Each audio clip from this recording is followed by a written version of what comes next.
Most of you all seen the battery tender charger. The battery tender charger comes with uh, two types of cables.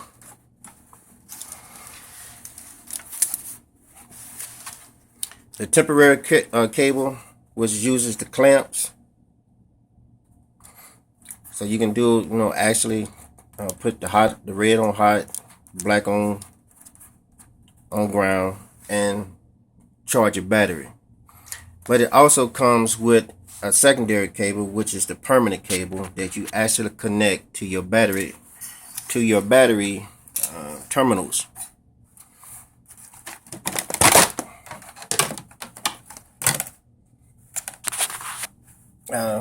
This is what that second cable look like.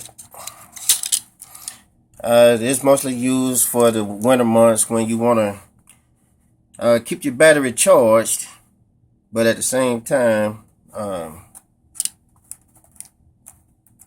during the winter months, it's permanently hooked up to your Goldwing, so you can leave it charged and don't have to worry about your battery being drained while you got it sitting up. Now I got some other stuff in here. I'm trying to get it out your way. First thing you want to do is hook up that secondary. Hook up your power cable, power battery cable for the battery tender. Normally, like you would if you was trying to charge your battery, you still hook the positive up to the positive. Since I got everything all wrapped up because I'm working on some other stuff here, you want to disconnect your battery terminals, your ground, and your positive. Put on your positive and then put on your ground, and then run your cable out. So I got mine hanging out right below the gas tank, and I used a little hook that's on that second cable, and I got it going straight to my bike by hooking it up here. And I can see that second carrot, it still has the same type of connection as the battery tender has to connect it. Just like the secondary cable for the battery tender, just disconnect it and you can charge your battery the same way. The only difference is one cable is for temporary, which is the clamps, and then you got the other one that actually hooks up to the battery terminal. Like I said, I got all this bubble wrap, so I won't be discharging the battery or shocking myself. The other thing that you would need is a standard USB cable. I got mine here. Okay, the secondary the USB cable, actually, I pulled my pocket out here. I pulled the pocket out and then ran me a normal USB cable going under the pocket, coming through the fan, and then coming out at the bottom where the engine cover is.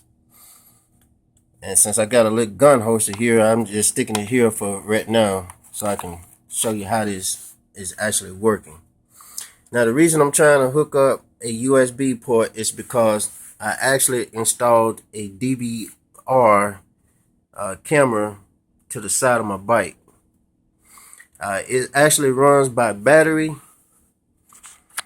but it has a USB port where it can be charged up. I'm flashing a light on it. And I'm sticking it on the side of the bike and charging it, or I want it charged, or I want it to run permanently off the USB port. What I'm trying to do is have a recording on my bike, no matter if I'm riding the bike. As soon as I hit the power switch on the bike, the camera starts recording. I'm trying to do it that way because I want footage of my ride, the actual ride, not me.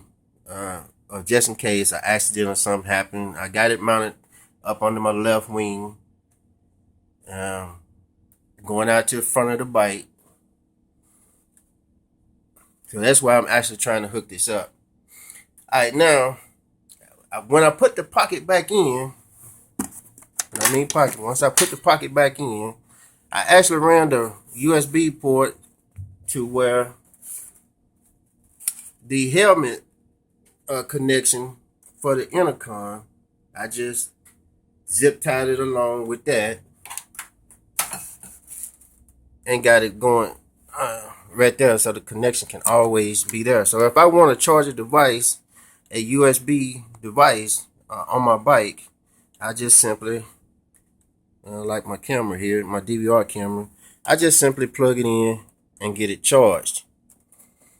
Now you might be saying, well, you just got a cable, so nothing is being charged. All right, now keep in mind, I showed you the battery tender. All right, the battery tender just came out with a USB adapter that actually connects to the power cord that you connected to your bike. It's a real simple. It changes the output of giving your battery a charge. It changes the input of the battery being charged to an output. You just simply plug it into your cable. I'm trying to plug it in and hold this camera at the same time.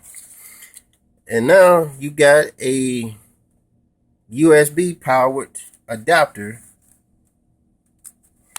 and at the end just open up the tip, and anything that you want charged, say for instance you got a DVR like I'm installing now, or if you got the GoPro camera and you need it to be charged, this is the perfect way to do it. You can permanently install this on your bike and have the cable running. Since I can't hold the camera in,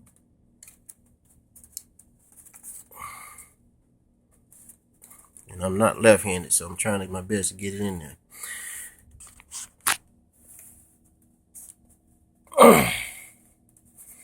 Now I have my DVR camera that's connected up here. I actually got the cable going from the DVR up to the USB power source, which is here. And the actual USB port, USB cable is going up under the pocket here, down through the fur and coming out here. If I'm not charging anything, I just simply get it out the way. But if you want a permanent USB port, just simply tuck it up under the best way you can somewhere, and because it's going to be here from your side anyway, and you put all your sides back on, so it's good to go. But I'm working on some other stuff right now, so I'm just giving you a demonstration on how I added a USB port. It charges my GoPro camera, my DVR camera that I'm installing now. And I said this adapter probably ran me about $15. The USB cable probably ran me about $9 or $10. And you can actually buy the tender battery charger cable by itself for another $15. So you're looking at $15, $30, $10 for a USB cable. You're looking roughly about $40 to $50. And since you're doing the installation yourself, you're saving yourself some money. And once you put your covers back on, your engine cover and your side pocket and your side panel cover, your scuff covers here, once you put all this back on, all this is hid. So you'll always have a permanent USB charging port up at the top. But I won't be using it as a permanent. I just need something to charge my stuff when I pull over and I see my GoPro is dying and I need to charge it. I just pull out my adapter and get it charged. That's it. That's all I got for now. I was just showing you how I added a USB port, charging port, to my Goldwing. And like I said, folks, I want to make sure you all understand this is how I did it. Now, it might be some easier ways, or if you're the type of person that always running to the dealer to go get something done, that's you. I'm all about electronics, so I'm gonna attempt to do it first myself. And I'm gonna say it one last time. This is not how to add a USB port. This is how I did it. With that being said, I just want to say hello to everyone out there on YouTube. Hit me up. Tell me what you think about the video. And hey, my next installation that I'm working on is my rolling eyes light set. To give you a quick demonstration of how hectic this can be, I'm going to show you the cable connection that I have to go through in order to install my rolling eyes light set. As you can see, these are all the cables, these gray cables here. It's coming up from the lights. What you see there is the rolling eyes lights. Cables coming up through, out the fairing, coming up around the side pocket, going up through the engine, coming around, going back under. I got them all taped up going here, and then I drill me a nice little small hole on the back side of the saddlebag, and then I got all the cables coming through the saddlebag. So I'll be going over this installation next on how to actually install this stuff. If you're interested in trying to install the rolling eyes light set. Like I said, I probably won't post a video unless you all ask me about it. So with that being said, hit me up and let me know if you want to see the video. Peace out.